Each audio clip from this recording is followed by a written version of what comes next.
Bonjour tout le monde, bienvenue à cette nouvelle vidéo de TW 2020, édition Chikara Pro Wrestling.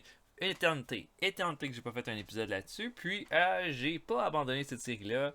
Je vais la continuer pour une autre raison que je trouve que c'est une série qui a beaucoup de potentiel étant donné la créativité puis le jeu que ça donne d'avoir la Chikara.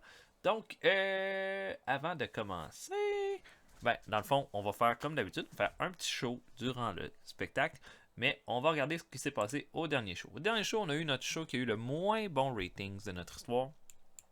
On a le premier show fait 41, 43 pour les deux suivants, puis seulement 40 pour le dernier. Bon, je pense qu'une des raisons qui a expliqué ça, c'est que peut-être que mon main event entre Quackenbush et Arise était peut-être pas si puissant que ça, si fort que ça. Donc, euh, on verra pour le prochain show, mais je vais travailler ça là, pour que ce soit un petit peu plus intéressant. Mais au final, Mike Quackenbush a battu Ares pour garder le Chikara Grand Prix. On sait que Ares, qui est le leader des Brudenschaft de Cruises, essaye d'aller chercher le titre depuis 4 mois maintenant, a échoué contre Quackenbush. Elios et Lindsay Dorado ont battu 3.0 dans un bon combat de 37. Frightmare et Ultramantis Black ont battu Ryan Taylor et Grizzly Redwood. Un segment avec le Hawk là, qui avait prédit la victoire pour Ultramantis Black et Frightmare. Russian Mummy a battu le Ice Cream Jr. dans le pire combat de la soirée, définitivement. Russian Mummy, c'est Rusev, mais très jeune, aucune popularité, donc on essaie de builder le Russian Mummy. Le Brudenschaft de Crucis, Daisy Ace, Darius et Becky Sanchez ont battu Harlem Bravado et Lance Bravado, les Bravado Brothers qui ont fait leur début à la Chikara avec leur gimmick de Cat Lover. Hein, ils adorent les chats. Et Vin Gerard dans un bon combat de 39. Cheech a battu Equinox, Chuck Taylor et Tim Dunst dans un 4-way. La Lorona a battu les Uwa Nation qui a fait ses débuts à la Chikara.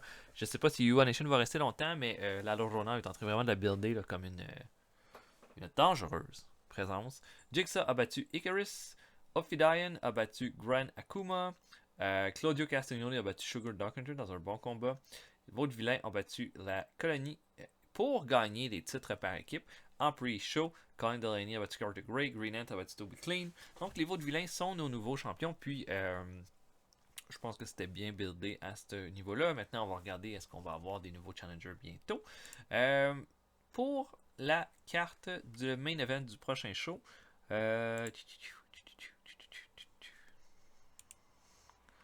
pre-booking.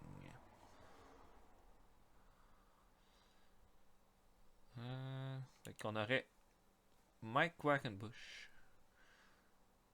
Non, ça c'est plus là, ça. Quackenbush contre Sarah Derry contre Brody Lee. Non.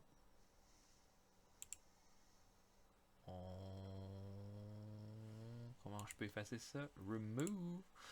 Donc là, je pensais faire un tag team match en main event du prochain show avec Quackenbush, avec deux membres du Baron. Du Baron de Cruises. Dans tous les cas, on va avoir un segment pour vraiment expliquer pourquoi ça va aller de l'avant. J'ai fait des signatures. Je pense que là, on va essayer de frapper un grand coup avec la prochaine qui va arriver. Je sais que peut-être les Bravado, c'était peut-être pas des débuts bien intéressants, mais je pense que jusqu'à là, nos signatures avec Oracle, qui a vraiment amené quelque chose, mais là, celui-là va vraiment amener un autre élément là, dans le show. Donc voilà, là, je vais essayer de signer quelqu'un que vous connaissez, qui est peut-être pas connu à cette époque-là, mais qui est vraiment connu pas mal de tout le monde. Donc voilà. Puis là, ce que je vais faire, c'est que je vais avancer jusqu'au show. Et puis, on va se voir pour le gala ensuite. À tantôt, tout le monde. Ok, donc, on est rendu à notre journée. On a qui qu'on n'a pas? Oh Seigneur. Il y a beaucoup de lutteurs qu'on n'a pas. On n'a pas Daisy Ace, on n'a pas Grizzly, on n'a pas la Rorona, on n'a pas Lance Bravado, qui est blessé. Puis on n'a pas Sarah Del Rey. Parce qu'on est en même temps qu'un show de la Shimmer. Ok. Donc c'est ça qu'on n'a pas. Fait que beaucoup de lutteuses qu'on n'a pas pour ce soir. Pour le reste, on devrait être en mesure de faire quelque chose de bien. Donc, des incidents backstage. Un avec Player Uno. Player Uno est en train de fumer, ce qui est interdit. On va lui donner un avertissement. Ultramantis Black et Delirious. Ultraman Test Black a été amené à la Wrestler's Court à cause qu'il est arrivé en retard pour prendre ses partenaires de voyage. Le juge Delirious l'a mis coupable et lui a dit de payer le repas de ses partenaires de voyage pour les 3 prochains shows. Ça a eu un effet positif. Jagged a été amené au Wrestler's Court parce qu'il n'a pas rejoint le reste du locker room pour un night out. Il a été mis coupable et doit payer des drinks à tout le monde après le show. Bon, ok. Ben, coudonc, pauvre Jagged, ça ne tentait pas. Et voilà. Locker room control. On peut essayer de faire un middle.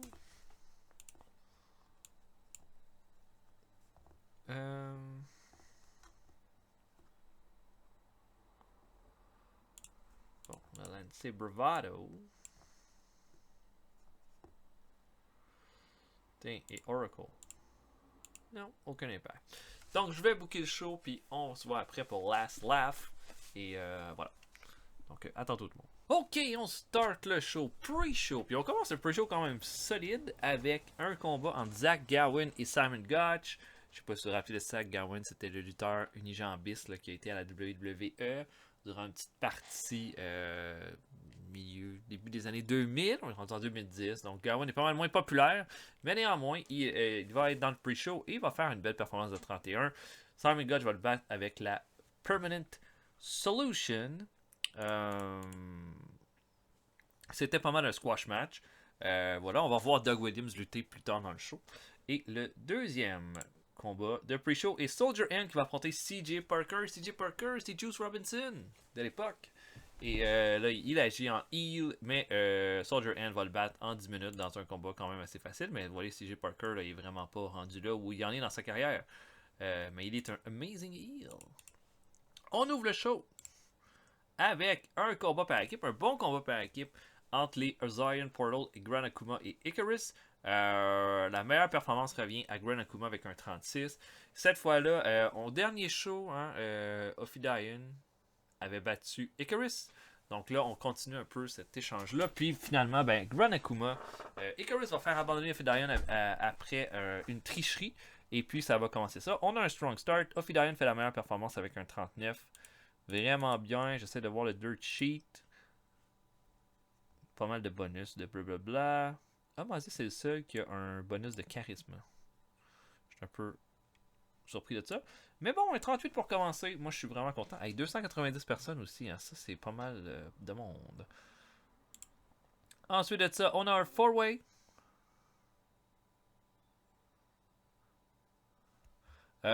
Donc, c'est notre High Spot match de la soirée. Fire Ant, Piki Sanchez, Ua Nation et Green Ant s'affrontent dans un Spot Fest. Au final, Ua Nation va faire un Standing Shooting Star Press sur Green Ant pour aller chercher la victoire. C'est Ua Nation qui a fait la meilleure performance également dans le combat, mais Green Ant, Fire Ant a fait seulement un 15, 28 pour Pinky, puis 20 pour Green Ant. C'est pas un gros combat, ça c'est assuré. Mais j'avais de la place dans le show pour faire un Spot Fest, donc je l'ai fait. Ensuite de ça, El Hijo del Ice Cream affronte Brody Lee et ça regarde pas bien pour El Hijo. Brody Lee va le malmener durant un bon bout de temps puis va terminer tout avec un power driver à 8 minutes 42. C'était un show... Il faut essayer de monter certains lutteurs. Je pense que Brody Lee va avoir un potentiel éventuellement. Donc, on lui donne chercher cette grosse victoire-là. 1,32, ça va. Ensuite de ça, segment. Il y a clairement là, un segment intéressant avec un 47 où est-ce que Arès, Delirious et Claudio Castagnoli vont rencontrer Paul Heyman. Et là, Arès dit qu'il veut avoir Quackenbush encore ce soir. Puis Paul Heyman dit je peux pas te donner encore un title shot. Combien de title shots vous avez eu? Vous en avez eu 3. Il faut que vous ayez une victoire quelque part pour avoir un title shot contre Quackenbush. C'est comme ça. Et là, Arès dit c'est parfait. Tag team match ce soir. Quackenbush se trouve un partenaire.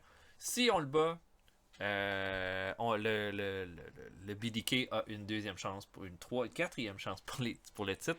Et Heyman dit c'est bon, c'est qui ton partenaire? Et là, Claudio comme se met en avant-plan, comme c'est bon, je vais être avec toi. Puis Arès dit t'as eu ta chance.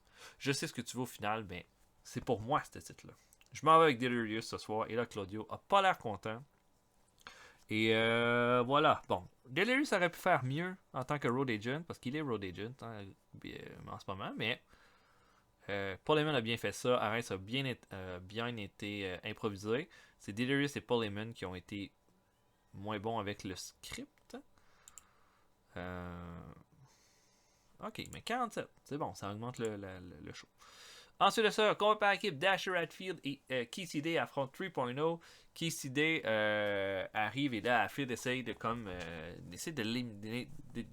De donner une mythe, donner un masque, le ballon de Sugar Dunkerton. Casey Day a pas l'air de trop savoir quoi faire parce que la gimmick des throwbacks, c'est que chacun représente un sport. Et puis voilà, il va affronter 3.0. 3.0 vont vraiment profiter un peu là, que Hadfield et Casey Day essayent de se trouver comme une affinité pour prendre l'avantage. Puis au final, Shawn Matthews va faire le pin sur Dasher Hadfield alors que Hadfield lance une batte de baseball à Casey Day. Puis Casey Day qu'on ne comprend pas qu'est-ce qu'il s'attend qu'il fasse avec ça. Puis pouf, il se fait surprendre avec un roll-up. Hadfield se fait surprendre avec un roll-up. Ça se termine là-dessus. 1.30. Meilleure performance à Casey Day. Il va vraiment faire de quoi avec lui parce qu'il est pas mal bon.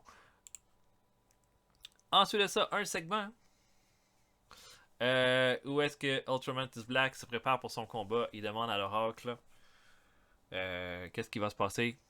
Et l'Oracle lui dit, et c'est la première fois qu'elle lui dit quelque chose de négatif, elle dit « Le doute va mener à ta perte ce soir. » Et là, Ultramantis Black délire un peu, s'attend pas à ça du tout, mais boum, il n'y a pas le temps parce qu'il y a un combat. Et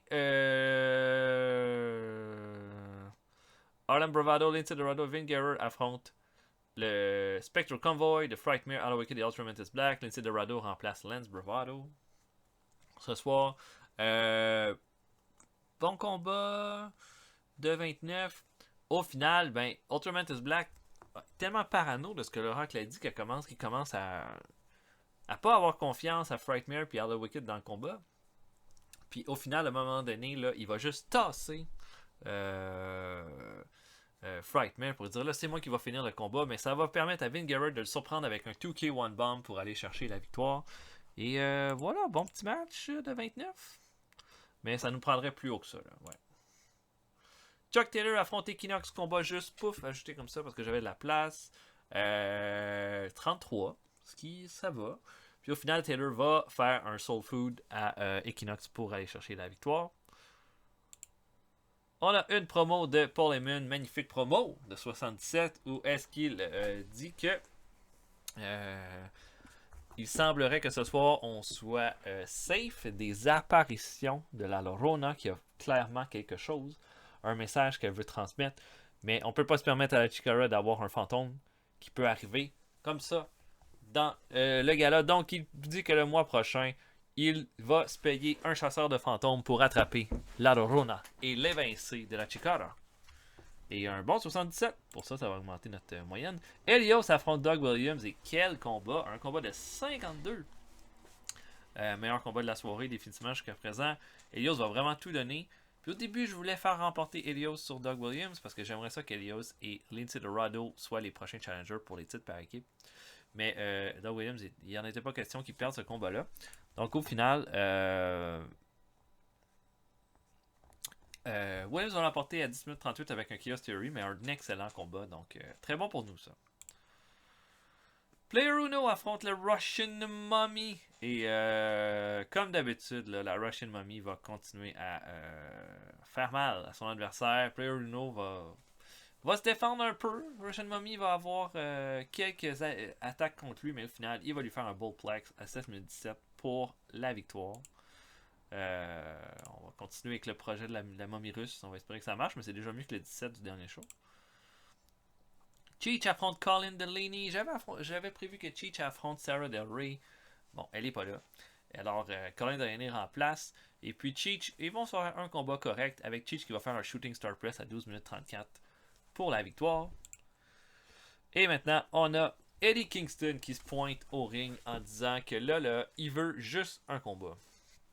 Hein? Il veut un combat, puis il dit contre n'importe qui dans le roster parce que tout le monde parle du BDK puis de Mike Quackenbush, puis personne parle d'Eddie Kingston en ce moment. Puis il y a une chose qui est claire, c'est que c'est Eddie Kingston qui s'en va chercher ce titre-là, pas Quackenbush, c'est pas Rice, c'est pas Claudio, c'est pas Delirious, c'est pas personne d'autre qu'Eddie Kingston.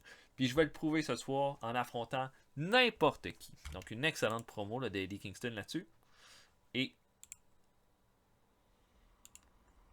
On a Naomichi Marufuji qui arrive au ring. Oui, oui, oui. Naomichi Marufuji de la Noah qui se pointe au ring pour affronter les Kingston. La foule en revient pas. Tout le monde est surpris. Et puis, Eddie Kingston, lui, est juste let's go, man. Et les deux vont s'affronter dans un combat, un excellent combat qui fait une note de 53. Au final, là, Marufuji va montrer plein de belles choses. La foule va adorer sa présence, mais Eddie Kingston va lui surprendre avec un sliding D. Il va aller chercher la victoire. Tout ça là, pour un peu, boum, mettre en pièces là, le fait que Eddie Kingston est en train lentement de se construire là, son poste de top face, de top heel à la Chikara, puis de prochain challenger pour le Grand Prix. Pour Marufuji, c'était une performance d'un seul soir. Je voulais avoir, en fait, je voulais avoir Shinjo Takagi ou Marufuji. C'était pas facile d'avoir Takagi. Marufuji voulait vraiment pas pour une longue période de temps. Donc pour un soir, ça y allait. Donc ce soir, ce n'était que pour un soir pour Marufuji. Mais ça a été payant. 1,53. Jigsaw affronte Tim Dunst.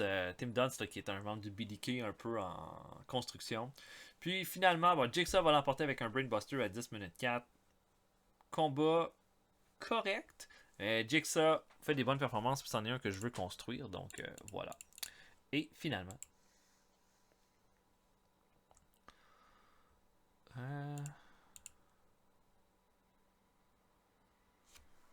On a Mike Quackenbush qui se prépare pour le main event. Le BDK est dans le ring et il dit que Quackenbush dit arrête, tu devrais faire attention à ce que tu dis aux gens autour de toi parce que je pense qu'il y en a qui sont plus capables de t'entendre.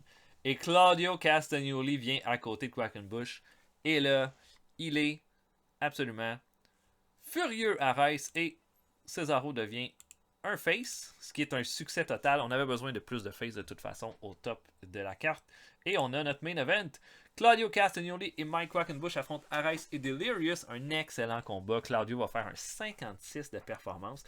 Et au final, Claudio va faire son Swiss Death à Delirious pour le pin et Arise va être complètement hors de lui. Et voilà, on vient de donner, je pense, un petit peu une autre vie à cette rivalité-là. Claudio ne fait plus partie du BDK, il est seul. Et Claudio est tellement bon, il a la moitié des bonus de ce combat-là. Et on finit le show comme ça, avec un overall rating de 48, ce qui est vraiment plus haut que nos autres shows. C'est notre show le meilleur jusqu'à là. J'ai pris c'est sûr que j'ai quand même vraiment surveillé mes trucs. Le meilleur combat et le main event, ce qui est excellent. Mais les 3 combats qui devaient être les plus hauts ont été les plus hauts. Donc le main event, Kingston contre Marufuji, puis Doug Williams contre Helios. Donc, bien content de ça. Est-ce que j'ai eu des déceptions? Bon, mon Spotfest, juste avec un 23, ça m'a déçu un peu. 3.0 contre Dasher Alfield et KCD à 30, j'ai pas trouvé ça vraiment hot. À part de ça, je pense que le reste a été quand même bien. Ah oui, peut-être là, le Spectral Convoy que je mets quand même pas mal d'emphase sur eux autres, puis finalement. Le storyline prend pas tant que ça. En tout cas, on est en train de bâtir. Hein, des gens pas en train de s'attendre à des résultats immédiats. Bon, moi, un speech. Je pense que Claudio mérite un speech. Parce qu'il a été sensationnel ce soir. Je vais en faire un Eddie Kingston. Grosse performance aussi. Puis Doug Williams. Claudio est content, Eddie Kingston est content, Doug Williams est content. Doug Williams, c'est une de nos bonnes signatures qu'on a eues pour la Chikara en début de show. Là. Ouais.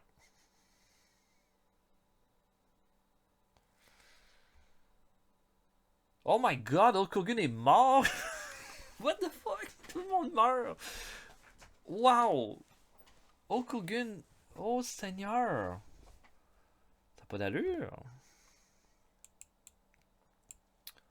Wow! Ben, c'est la fin de Hulk. Oh, puis là, le feedback a été awesome pour notre show. On aurait outshiné d'autres gars-là. Ben, Marufuji est parti. Puis on complète la signature de Daphne pour le prochain show. Ben voilà! Mais c'est excellent! Puis ah oui, c'était la Shimmer. Est-ce que. Ils ont fait lutter Daphné. Ils ont fait lutter Sarah Del Rey. Ils ont pas fait lutter Daisy Hayes. Ah oui, ils l'ont fait lutter finalement. Ils ont utilisé mes Twitters. Bon. Bon, ben voilà pour ça. Bon, ben, on va falloir faire attention. Par contre, peut-être qu'on va regarder pour pas avoir la semaine 3, vu que ça a l'air d'être en même temps que les shows de la Shimmer. Mais pour le reste, ben voilà. J'ai vraiment hâte de voir là, comment ça va se diriger pour le prochain show. Mais voilà pour ça. J'espère que vous avez apprécié. Laissez des commentaires si vous avez aimé ça. Puis je vous invite aussi à aller sur notre Discord qui est dans la description du vidéo si vous voulez là, se joindre à nous. On est 6 en ce moment sur le Discord. Si vous voulez qu'on soit plus, joignez-vous. Puis si vous voulez me dire des commentaires, discuter avec moi, ben, vous pourrez passer par là. En attendant, je vous souhaite à tous une excellente journée. Salut tout le monde. À la prochaine.